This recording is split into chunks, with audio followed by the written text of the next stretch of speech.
पत्रकार परिषद जे लोक आपण आले आहात त्याबद्दल खूप खूप धन्यवाद. माझं नाव गणेश सपकाळे, मी भीम आर्मी जळगाव जिल्हा अध्यक्ष.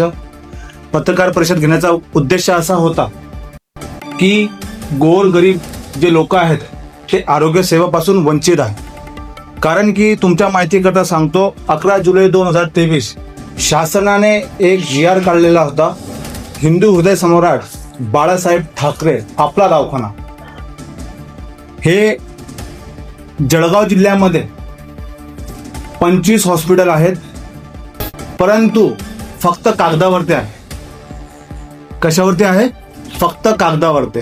आणि हे 25 हॉस्पिटल जे आहेत, सरकारने असं केलेलं होतं की जे सुविधा आहे, आरोग्य सुविधा हे गोरगरिबांना मिळाल्या पाहिजे. स्लम एरियामध्ये हे हॉस्पिटल हे त्या ठिकाणी ओपन करण्यात यायला पाहिजे होते. परंतु असं आम्हाला वाटतं की या ठिकाणी हुकुमशाहीच्या नुसार या ठिकाणी काम करण्यात आलं. स्लम एरियात न देता या लोकांनी हॉस्पिटलचे जे उभारणे आहे, भाडेतत्वावर जे हॉस्पिटल घेतलेले आहेत, हे शहरी भागामध्ये त्यांच्या हुकुमशाहीच्या नुसार त्यांनी त्या ठिकाणी हॉस्पिटल फक्त नावाकरता बोर्ड लावून त्या ठिकाणी या लोकांनी केलेले आहेत. म्हणजे की असं झालेलं आहे, हॉस्पिटलला फक्त बोर्ड लावलेले आहेत, कोणत्याही प्रकारे त्या ठिकाणी हॉस्पिटलमध्ये डॉक्टर अवेलेबल नाही, कोणत्याही प्रकारच्या त्या ठिकाणी शिपाई अवेलेबल नाही. त्या ठिकाणी हॉस्पिटलला ताला 24 तास लावलेला असतो. नियमानुसार 2 ते 10 दुपारी 2 ते 10 वाजेच्या दरम्यान हे हॉस्पिटल ओपन असलं पाहिजे. परंतु कधीही गेला, कोणताही पेशंट गेला तर त्या ठिकाणी डॉक्टर अवेलेबल भेटत नाही. या ठिकाणी आम्हाला असं वाटतं की गोरगरिबांसोबत या ठिकाणी अन्याय होत आहे.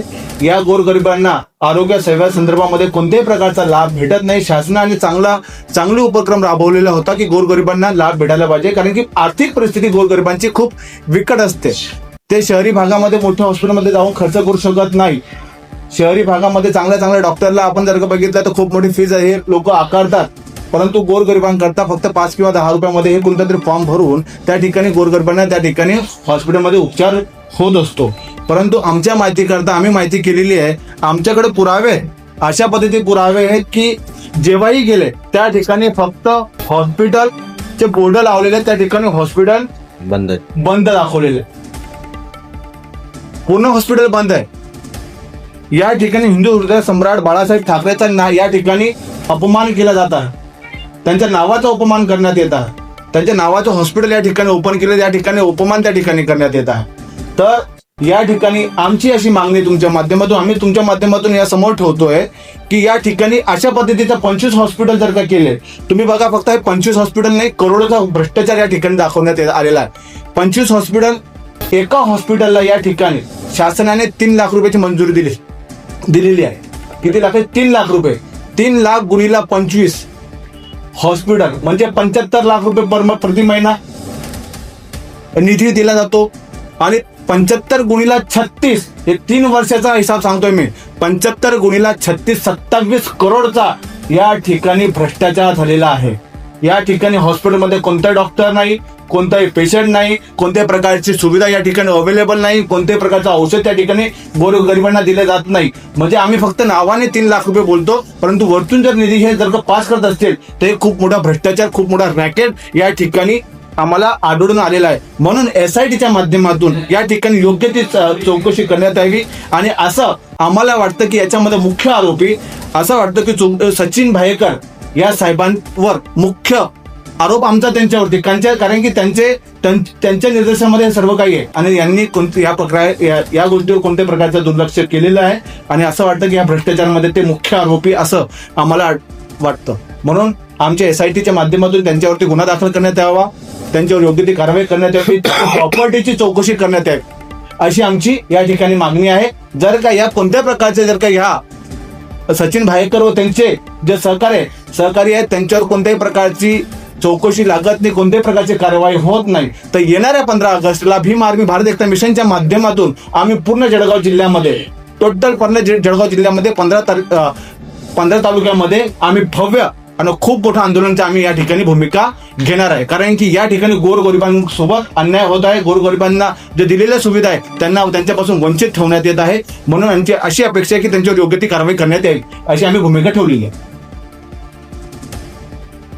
बऱ्याच दिवसापासून या संदर्भात जे जळगाव जिल्ह्यामध्ये नव्हे तर महाराष्ट्रामध्ये हिंदू हृदय सम्राट बाळासाहेब ठाकरे आपल्या दवाखान्याची सुरुवात करण्यात आलेली होती.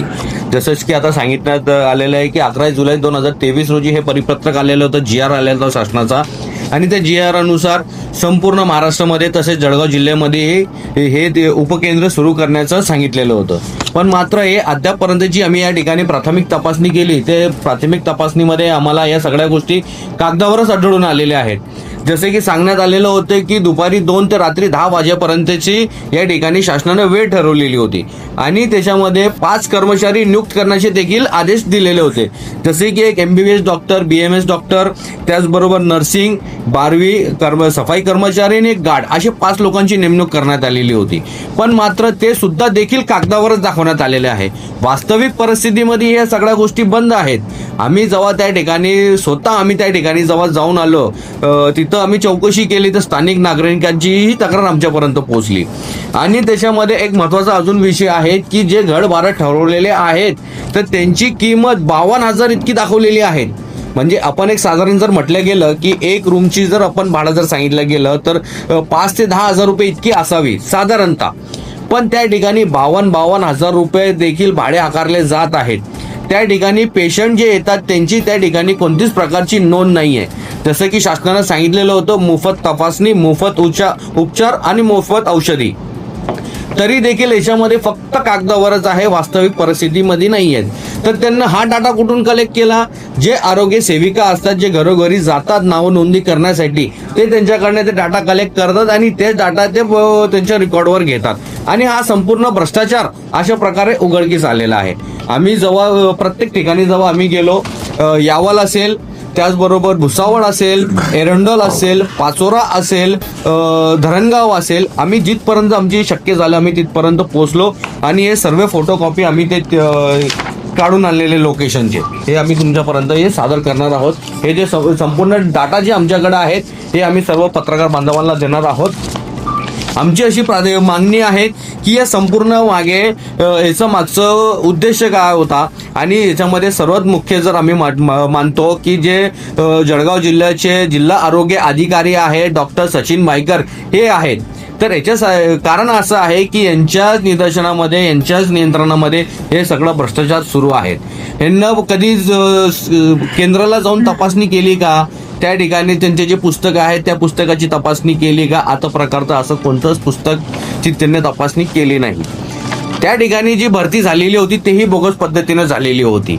या भरतीची प्रक्रिया अशी होती की एक समिती नेमणूक करायची होती आणि त्या समितीच्या माध्यमातून ही भरती करायची होती. पण मात्र अशी कोणतीही समिती गठीत करण्यात आलेली नाहीये. स्वतःच्या कॅबिनमध्ये ही भरती प्रक्रिया पार पाडण्यात आलेली आहे. याचं सुद्धा आम्ही जेव्हा माहिती अधिकारा अंतर्गत बऱ्यापैकी आम्ही माहिती मागवलेली होती, पण आम्हाला माहिती देण्यास भरपूर टाळाटाळ केला. जी माहिती आमच्या समोर पोहोचली ती माहिती आम्ही तुमच्यापर्यंत सादर करणार आहोत. अजून एक महत्त्वाचा विषय असा आहे याच्यामध्ये की जे बॉन्ड करार होतो, संबंधित लिहून देणारे आणि लिहून घेणारे घरमालक आणि तालुका वैद्यकीय अधिकारी, याच्यामध्ये तालुका वैद्यकीय अधिकारी तेवढेच दोषी आहेत. कारण की त्यांना जे बॉन्ड केलेलं आहे ते बॉन्ड 12व्या महिन्यामध्ये घेतलेलं आहे 16 डिसेंबर 2024 रोजी आणि त्याचा करार मागच्या 6 महिन्याचा दाखवलेला आहे. ते पण पुरावे आमच्याकडे आहेत. तर असे संपूर्ण भ्रष्टाचार या योजनेमार्फत होत आहे. जसे की सर्वसामान्य जनतेसाठी जी योजना काढली घेण्यात आलेली होती की हिंदू हृदय सम्राट बाळासाहेब ठाकरे आपला दवाखाना, या महाव्यक्तींच्या नावाखाली असं भ्रष्टाचार या ठिकाणी या संबंधित अधिकाऱ्यांनी आणि त्यांच्या सहकार्याने केलेला आहे.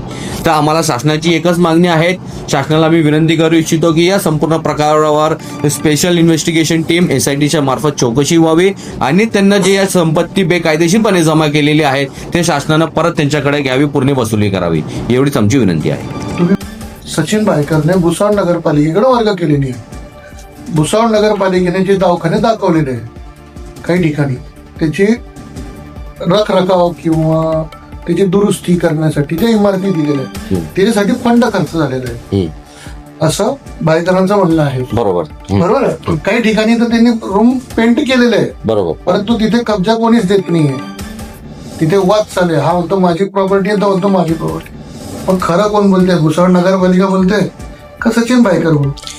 तर आमचं एकच म्हणणं आहे की नगरपालिका हे सचिन भाईकरचा आरोप आहे. आता जी आम्ही परिस्थिती मांडलेली आहे, आता तो वाद एक दुसरा भाग झाला, पण जे वास्तविक परिस्थिती ज्या भुसावळचा आपला दवाखाना जर म्हटलं गेलं ते ठिकाणी नगरपालिकेच्या अंतर्गत येतात आणि तेही बंद आहे. त्याचेही पुरावे आमच्याकडे आहेत. त्याचं जो आमचं- पैसा नगरपालिकेला जातोय. नाही, आमचं जी मेन मागणी आहे की या संपूर्ण भ्रष्टाचारामध्ये जर डॉक्टर सचिन भाईकर जर दोषी असतील, आपल्याला ते कोण आहे ते एसआयटी पाहिजे. मला त्याच्याशी घेतली त्यांनी. झेडपी मधून पैसा भुसावळ नगरपालिकेला वर्ग होतोय, हो, मग तो पैसा जातो कुठे?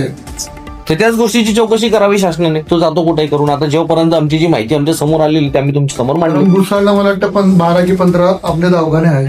नाही, त्यापैकी 8च सुरू आहे. आपले दवाखाने 2च आहेत सुरू रेकॉर्डवर 8 आहे. भुसावळमध्ये.